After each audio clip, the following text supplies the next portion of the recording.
السلام عليكم أصدقائي. اليوم راح نعمل دجاج مع الفريكة والبرغل والبازيلا الشب العزابي، صحن هيك ما بياخد وقت كتير معنا. عندي هون دجاج قطعته ونظفته، وهلأ راح أحط المي.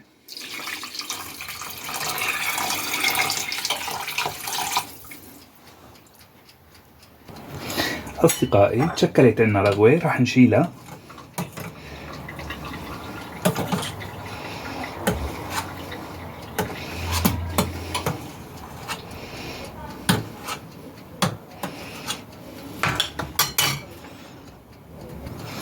بعد ما شلت أنا الرغوة، عندي بصلة وعندي ورق غار وعندي هيل، فلفل أسود، شوية زنجبيل،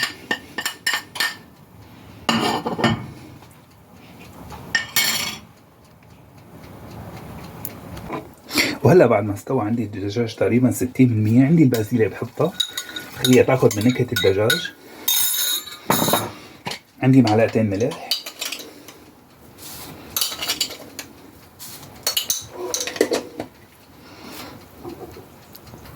هلا أصدقائي الدجاج استوى عندي، رح شيله. وهلا حطيت معلقتين زيت أو سمنة حسب الرغبة. عندي قرفة، عندي حبتين هيل، عندي شوية فلفل، رح أمصر شوي.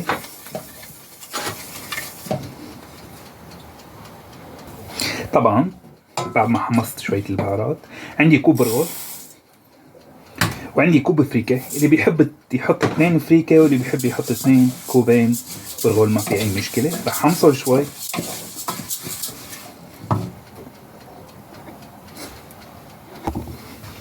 وهلا رح انزل بمرقة الدجاج. كل كوب برغل بده كوبين.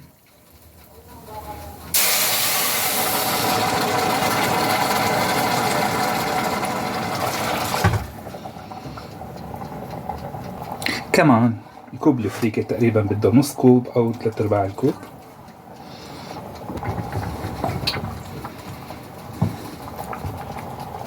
هلا اصدقائي راح اسكب البرغل مع الفريكة.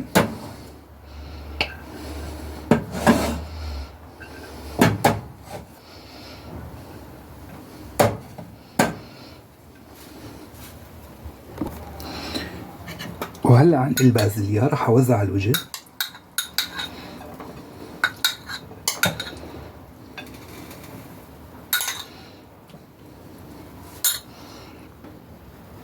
هلا عندي الدجاج.